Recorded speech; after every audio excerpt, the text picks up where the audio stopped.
شريك له وأشهد أن محمدا عبده ورسوله ونبي بعده اللهم صل وسلم وبارك عليه وعلى آله وأصحابه ومن تبعهم بإحسان إلى يوم الدين أما بعد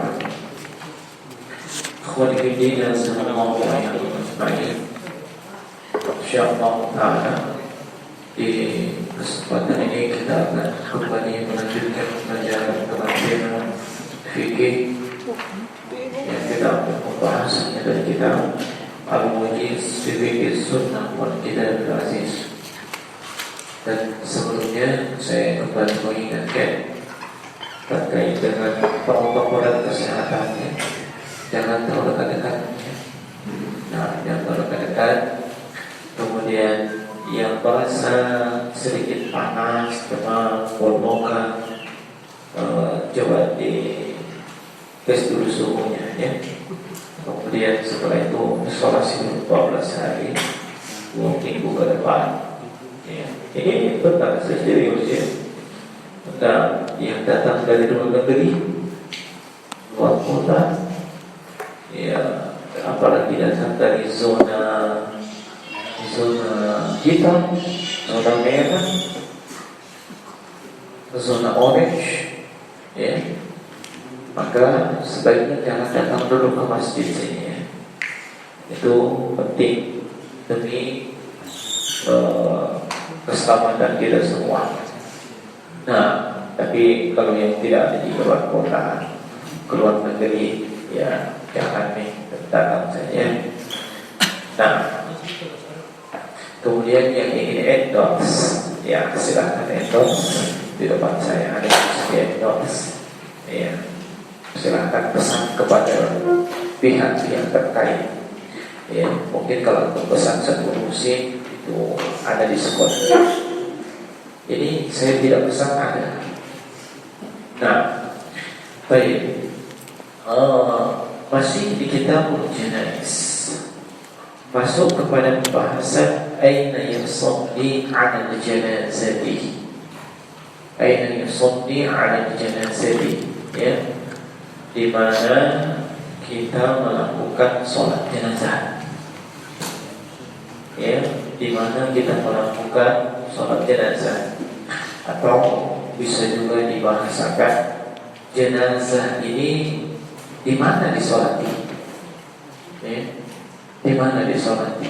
Nah, kata penulis tajuzu as-salatu 'ala al-janazati fil masjid. Kalimatnya tajuzu, boleh melakukan salat jenazah di masjid. Ya, nah, ini hukumnya boleh. Kenapa itu dikatakan boleh? Sebab ada riwayat yang datang dari Aisyah radhiyallahu anha, ya, sebagaimana diriwayatkan oleh Imam Muslim, ya, dan juga Imam Abu Dawud as-Sijistani dalam sunannya. Ya, Aisyah radhiyallahu anha mengatakan, "Lamma tuwfiya Sa'd ibn Abi Waqqas." Ketika Sa'd bin Abi Waqqas radhiyallahu anhu itu wafat, arsala azwajun Nabi sallallahu alaihi wasallam ayyamurru bi janazatihi fil masjid fayusallina alaihi. Ya. Maka ketika Sa'd bin Abi Waqqas wafat, ini para istri Nabi itu menyuruh supaya jenazahnya itu disolati di masjid. Menyuruh supaya sholat jenazahnya disolati di masjid. Ya. Fafa'alu, maka mereka melakukannya. Fauqifa bihi ala hujrihinna yusallina alaihi. Fauqifa bihi ala hujrihinna yusallina alaihi. Jenazahnya Sa'd bin Abi Waqqas itu disolati tepat di depan kamar istrinya Nabi, ya, di depan kamar istrinya Nabi. Nah, ukhrija bihi min babil janais, kemudian dikeluarkan, ya, setelah itu dari bab atau pintu yang memang pintu itu khusus untuk jenazah, ya, benar. Alladzi kana ila al-maqa'id, yang bersambung dengan tempat duduk. Fabalaghahunna anna an-nasa 'abu zalika wa qalu ma kanat al-janaiz yudkhalu biha al-masjid. Ya, ketika peristiwa ini diketahui oleh manusia, maka banyak yang protes, ya, banyak yang protes. Apa katanya? Ya, kenapa ada jenazah masuk di masjid? Ya, kenapa ada jenazah dimasukkan ke masjid? Ya, tidak pernah ada jenazah dimasukkan ke masjid. Faman kadzalika Aisyah, yang protes itu suara-suara sumbang tersebut, ya, itu sampai ke telinganya Aisyah. Nah, faqalat, maka beliau pun menimpali yang namanya tukang protes itu dengan mengatakan, ma asra'an nasa ila an ya'ibu ma la ilma lahum bihi. Kata beliau, betapa cepatnya manusia ini mencela, memprotes sesuatu yang dia tidak punya ilmunya, ya, sesuatu yang dia tidak punya ilmunya tentang itu. Nah, ya, Abu alaina ayyamurna bijanazati fil masjid wa shalla Rasulullah sallallahu alaihi wasallam ala Suhaib bin Baydah illa fi jawfil masjid. Nah, setelah itu beliau mengatakan, ini orang-orang pencela, ya, ketika ada jenazah yang disolati di masjid, padahal jenazahnya Suhaib bin Baydah itu disolati oleh Rasulullah di dalam masjid, ya. Nah, jenazahnya Suhaib bin Baydah radhiyallahu ta'ala, ini hadis yang menunjukkan boleh melakukan sholat jenazah di masjid, ya, sebab jenazahnya Sa'ad bin Abi Waqqas disolati di masjid, jenazahnya Suhaib bin Baydah disolati Rasulullah juga di masjid. Nah, dan Sa'ad bin Abi Waqqas ini, ya, adalah salah satu dari sahabat yang diberitakan oleh Rasulullah sebagai, ya, salah satu dari 10 orang yang mendapatkan berita akan masuk dalam surga. Dikenal dengan istilah asyaratul mubasysyirin bil jannah, 10 orang yang mendapat kabar gembira masuk ke dalam surga.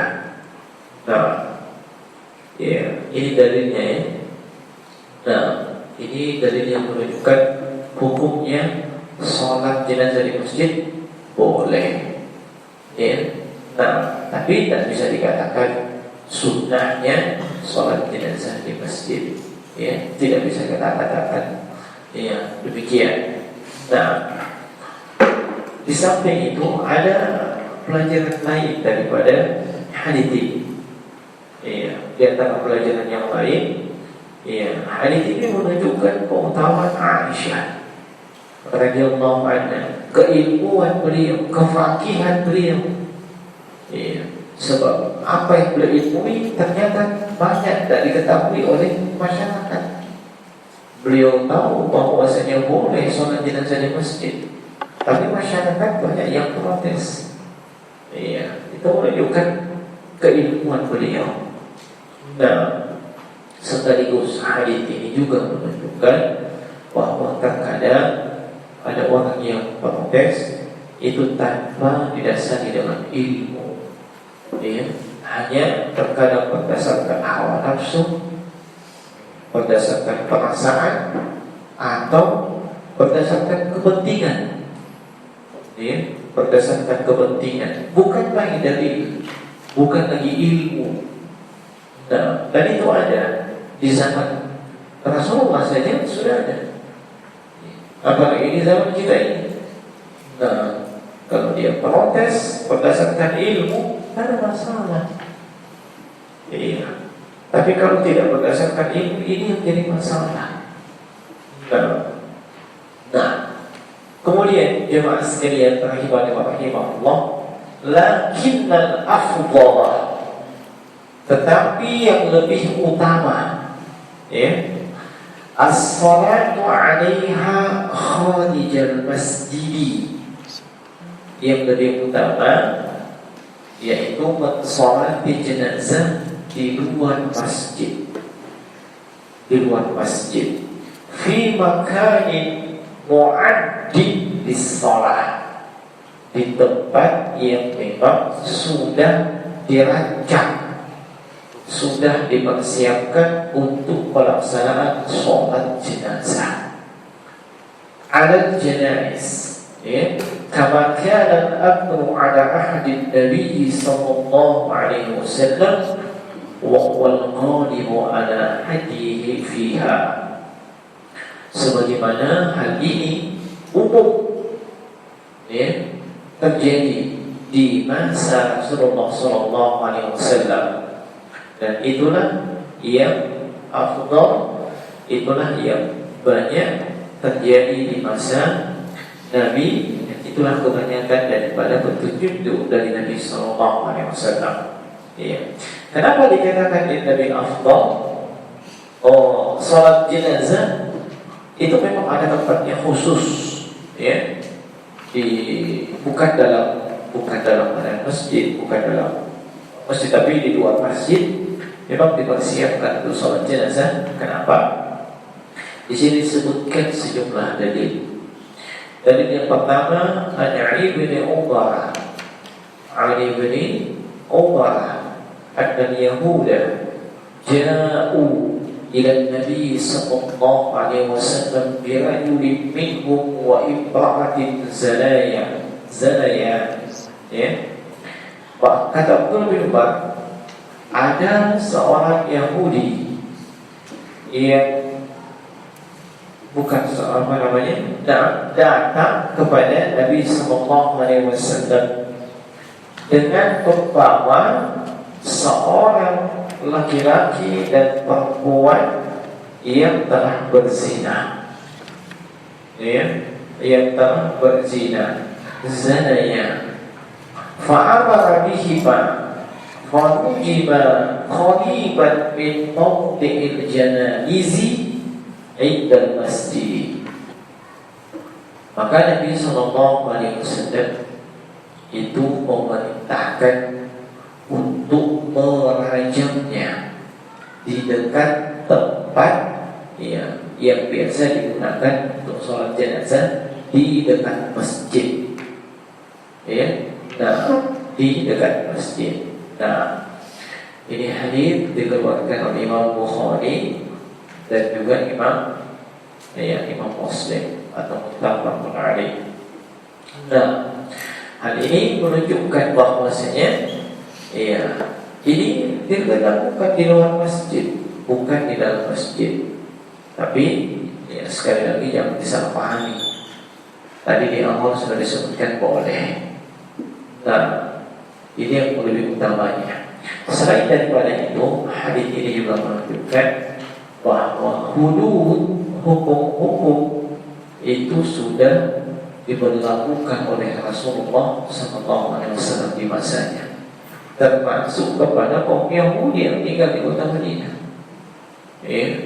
Dan ini juga menunjukkan bahwa yang menegakkan hukum adalah ulil amri atau pemerintah, bukan individu, bukan lembaga, bukan ormas, bukan yayasan.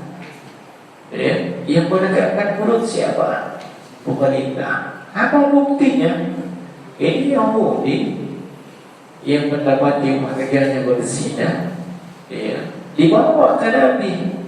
Nabi posisinya apa? Ketua yayasan, ketua ormas, ketua front. Beliau pemimpin kaum muslimin ketika itu, imamnya kaum muslimin ketika itu, Rasulullah ulil amri ketika itu, dibawa ke Nabi. Ya, bukan dibawa ke pemimpin kelompok. Bagaimana ini? Oh, dia apa ini? Sebab jika dia apa? Dibawa ke ulil amri. Ya, makanya kalau ada yang mau menegakkan hukum-hukum hudud Islam, iya, dapat mencuri ayam di rumahnya, ya, hilang ayamnya dari taksir, itu nilainya sudah mencapai kadar yang boleh untuk dipotong tangannya. Bukan kau yang potong tangannya, ya, bawa ke pemerintah, pengadilan. Nah, jangan apalagi sampai dipanggilkan massa. Wahai segala penduduk kompleks dan yang di luar, datang semua kok sampai ini pencuriannya. Itu namanya zalim. Ya, itu pengaliman. Nah, jangan. Itu yang saya juga ikut berhati. Ya, ada yang mencuri spion di masa, ya kan? Ya, mencuri spion. Walaupun dimaklumi spion kita hilang satu, sakit hati memang. Satu lagi, ada dijual satu, ya, cukup sakit hati. Tapi itu bukan alasan kita panggil orang untuk melakukan, ya, penghakiman. Tidak seperti itu, ya. Nah, dan yang lainnya, yang jelas hudud bukan wilayah Anda. Tugas Anda tangkap, bawa ke pihak keamanan, urusannya dia. Nah, kemudian yang kedua, ada Abi Hurairah, ada Rasulullah sallallahu alaihi wasallam naha an-najasyiyah fil yawmil ladzi mata fihi. Bahwasanya dari Abu Hurairah radhiyallahu anhu, bahwasanya Rasulullah sallallahu alaihi wasallam itu mengumumkan, ya, mengumumkan tentang berita kematian Raja Najasyi. Iya, itu pada hari Raja Najasyi itu wafat di negerinya. Maka kharaja ila al-musalla fasaffa bihim wa kabbara arba'an. Beliau pun keluar, ya, ke tempat salat, musalla. Musalla itu tempat khusus untuk salat. Nah, kadang itu dipakai untuk berkumpul, ya, dan tempat salat Id disebut juga musalla. Beda kalau kita musalla itu masih kecil, ya, padahal musalla itu tempatnya luas kan, tanah lapang, tempat salat umum. Nah, kemudian beliau, ya, melakukan salat, yaitu salat ghaib. Sebab Raja Najasyi itu wafat di negerinya, dan diketahui beliau seorang muslim dan tidak ada yang mensolat beliau di sana, ya, tidak ada yang mensolat beliau di sana. Adapun sisi pendalilan, ya, daripada hadis ini dikatakan bahwasanya dipersiapkan tempat khusus bagi afdal, sebab Nabi keluar tempat yang namanya musalla untuk melaksanakan salat gaib. Nah, dan wa fi salatihi sallallahu alaihi wasallam ala an-Najasyi dalilun ala masyru'iyyati salati ala al-ghaibi.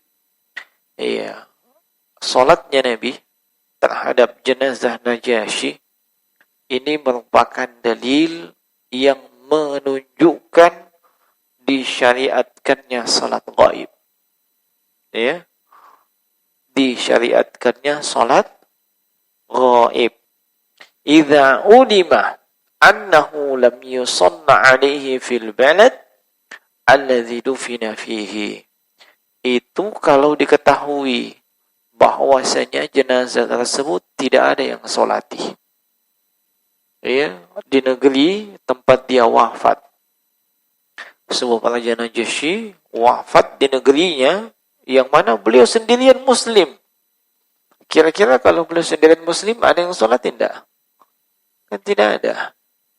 Nah, iya. Kalau memang demikian maka boleh melakukan sholat gaib. Bagaimana teknis pelaksanaan sholat gaib? Bagaimana teknis pelaksanaan sholat gaib?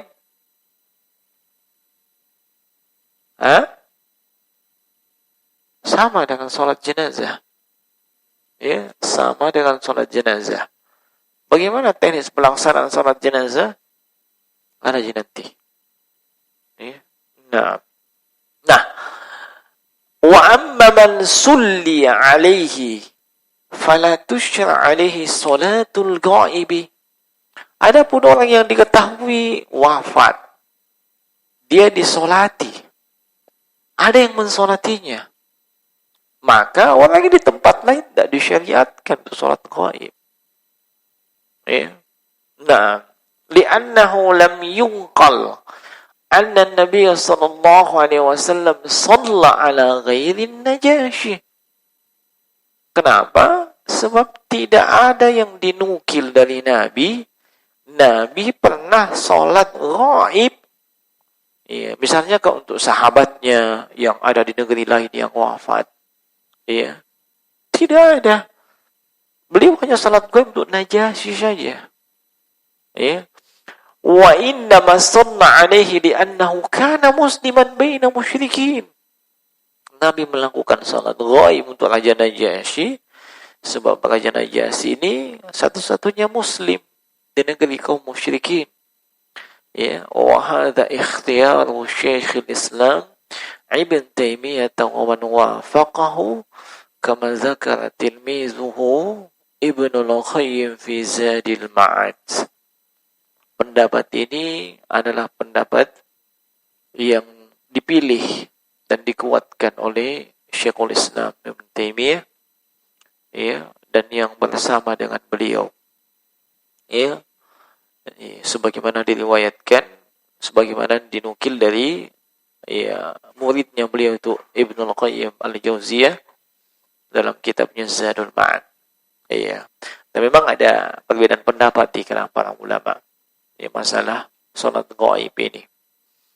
Ya, yang saya pribadi selama ini pegang sama dengan ini, tapi ada yang disebutkan Syekh Utsaimin rahimahullah dalam Syarhul Mumti bahwasanya kalau orang tersebut punya andil dan jasa besar, ya, untuk Islam dan kaum muslimin, maka boleh, ya, dilakukan salat, ya, salat gaib untuknya.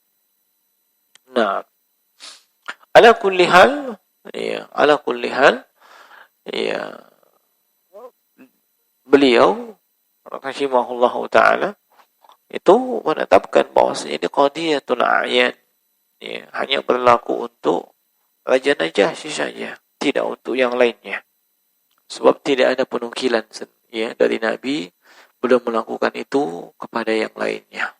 Nah, di sini juga ada pelajaran penting yang kadang ini diributkan oleh sebagian kawan-kawan tentang mengumumkan kematian, ya, yang disebut dengan an-na'yu. Ya, hadits ini hadits, tunggu ya, hadits ini muttafaqun alaih, riwayat Bukhari dan Muslim. Ya, tidak diragukan kesahihannya. Di sini Rasulullah an-na'yu itu mengumumkan kematian. Ya, beliau umumkan kematian Najasyi. Nah, dan memang di sana ada hadits yang lain yang juga melarang mengumumkan kematian. Ya, itu haditsnya Uzaifah bin Yaman, dan itu hadits yang sahih juga. Ya, makanya kadang ribut di kalangan ikhwah, ya. Ya, ada yang mengatakan diumumkan, ada yang mengatakan tidak boleh. Ya. Nah, sampai ada yang sembunyi mic, ya, dan seterusnya. Ya. Sampai ada yang baku musuh-musuh. Ya. Padahal, ya, pahami dengan baik. Ya. Maka saya katakan, ini sebagaimana disebutkan Imam Nawawi, ya, bahwasanya ini hadits termasuk di antara dalil yang menunjukkan mengumumkan kematian itu tidak semuanya terlarang. Ya, tidak semuanya terlarang. Nah, ada pengumuman kematian yang boleh. Ada pengumuman kematian yang boleh. Buktinya Nabi melakukan itu. Ya. Dan ada hadits yang riwayat Bukhari Muslim yang lain selain daripada ini, yaitu ketika Nabi mencari orang yang biasa berkhidmat di masjid, ya, yang biasa bersihkan masjid, ya. Kalau di sini kan biasa bersihkan, biasa azan, ada imam, dia juga imam. Itu tiba-tiba tidak ada. Ternyata sudah mati, wafat. Maka Nabi, iya, tanya, kemana si fulana yang biasa bantu di masjid? Meninggal. Wah, Pak, Nabi katakan, afala azantumuni. Kenapa kau tidak umumkan, maksudnya tidak sampaikan kepada saya? Kok tidak ada penyampaian, istilahnya? Kan penyampaian namanya pengumuman, toh? Iya, kalau begini, itu bukan penyampaian, bisik-bisik. Iya. Kok tidak ada yang sampaikan kepada saya, kata Nabi. Bahkan kata Nabi, dullani ala qabri, tunjukkan mana kuburnya. Iya. Ini di antara dalil yang menunjukkan bolehnya pengumuman kematian. Iya. Dan yang terlarang, sebagaimana dalam hadits masalah mengumumkan kematian, kalau mengumumkan kematian itu seperti modelnya kaum jahiliyah. Bagaimana kaum jahiliyah mengumumkan kematian? Iya, mereka umum kematian, diumumkan. Ini prestasinya, begini. Tahun ini sampai tahun ini, dia yang pokoknya semuanya untuk berbangga-bangga, ya, untuk berbangga-bangga, ya. Bahkan sebagian dari kalangan mereka mengutus orang berkuda masuk ke pasar, si fulan wafat, masuk ke rumah-rumah, oi fulan wafat. Itu model-model kaum jahiliyah, ya. Nah, bisa dipahami, ya. Makanya Al-Imam Ibnul Arabi, bukan Ibnu Arabi. Ya. Di sini Ibnul Arabi Al-Maliki. Ini salah satu ulama Ahlus Sunnah. Adapun Ibnu Arabi itu orang yang sesat. Ya. Nah, yang beda apanya? Alif lamnya. Ibnul Arabi itu menyebutkan ada 3 bentuk yang namanya mengumumkan kematian. 1, bentuk yang dianjurkan, ya, bentuk yang dianjurkan, ya, mengumumkan kematian untuk memberitahu, ya, kerabatnya, keluarganya, temannya, supaya jenazah ini didoakan, diurusi jenazahnya, dimandikan, dikafani, disolatin, dan dikuburkan. Ini dianjurkan ini, sebagaimana Najasyi ketika wafat, ya. Nah, yang kedua yang dimakruhkan adalah mengumumkan kematian dengan berbangga-bangga. Nah, berbangga-bangga, wah, si fulan ini wafat, misalnya. Contoh saja, ya, dengan meninggalkan sekian istri. Nah, dan pokoknya hebat untungnya, you tahu fulan, ya, dan seterusnya. Itu dimakruhkan seperti itu. Sebab bukan maksud dan tujuannya bukan untuk didoakan dan diurusi jenazahnya. Iya. Nah, atau yang ketiga, iya, mengumumkan kematian, iya, dalam rangka untuk niyaha, iya, supaya diratapi. Iya, semakin banyak yang ratapi semakin hebat dan seterusnya. Bahkan orang yang menangisi dan meratapi itu memang ada yang dibayar, ya, ada dibayar, ya. Nah, ada saya pernah lihat viral di YouTube, ya, di wilayah sebelah sana, ya, cari di sebelah sana, wilayahnya sana itu. Oh, sana sedikit ya. Nah, itu memang ada di itu. Ya, kalau ada tamu datang, pulang tamunya enggak menangis. Pokoknya semakin banyak tamu, semakin sudah itu, ya, tingkat tangisan itu dihitung per rupiah. Semakin hebat tangisannya, semakin tinggi bayarannya. Nah, ini haram jemaah sekalian. Dan memang yang melakukan itu memang bukan orang Islam. Ya. Nah, hanya saya khawatir itu juga nanti dicontoh oleh orang Islam. Nah, saya khawatirnya seperti itu. Ya, Allahumma salli. Jadi 3 bentuk. Bentuk yang pertama tadi itu dianjurkan. Ya. Disampaikan si fulan bin fulan ini wafat. Ya, tolong didoakan, tolong disolati, datang hadiri jenazahnya, ya, taksiyah. Ya, ini dianjurkan yang seperti itu. Nah, jadi kesimpulannya tidak semua yang namanya pengumuman kematian itu terlarang. Nah, ya, sudah habis waktu ya.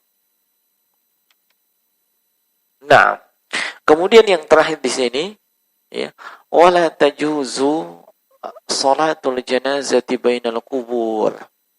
Tidak boleh melakukan salat jenazah di kubur. Ya, berdasarkan haditsnya Anas bin Malik, anna Nabi sallallahu alaihi wasallam naha an yusalla 'ala al-janaizi bainal kubur. Bahwasanya Nabi sallallahu alaihi wasallam melarang, ya, melakukan salat jenazah di antara pekuburan. Ya. Hadits ini dikeluarkan, ya, siapa di sini? Dikeluarkan oleh siapa di situ? Di sini di catatan kakinya disebutkan isnaduhu hasan, sanadnya hasan. Ya. Sebagaimana dalam kitab Al-Janaiz halaman 108. Qala Al-Albani rawahu, siapa ini? At-Tayalisi. Ya. Nah, wallahu a'lam. Nah, ya, memang masalah ini tuh salat jenazah di pekuburan itu, ya, berisiko dianggap salat menghadap ke kubur. Ya, dan kita sudah tahu terlarangnya salat menghadap ke kuburan. Nah, bisa membuka pintu yang fitnah yang besar. Nah, kecuali tentunya dalam keadaan yang emergensi dan tidak ada tempat yang lain. Baik, kira cukup ya. Masa waktu. Ya, saya ada jadwal juga sebentar, jadi tidak bisa agak panjang. Nah, demikian kita lanjutkan di kesempatan yang berikutnya tentang aina yakumul imam. Nanti kalau sholat jenazah, imam berdiri di mana? Ya, di bagian mana dia berdiri? Iya. Nah, di dekatnya jenazah kah? Atau jauh-jauh sedikit kah? Atau bagaimana kah? Nanti. Ya, makanya jangan cuma hadir. Bab ini hadir, bab berikutnya tidak hadir. Bab berikutnya tidak hadir. Pusing dia, bab ini tidak tahu. Nak tanyakan. Padahal sudah disampaikan. Nah, demikian. Subhanakallahumma bihamdik. Assalamualaikum warahmatullahi wabarakatuh.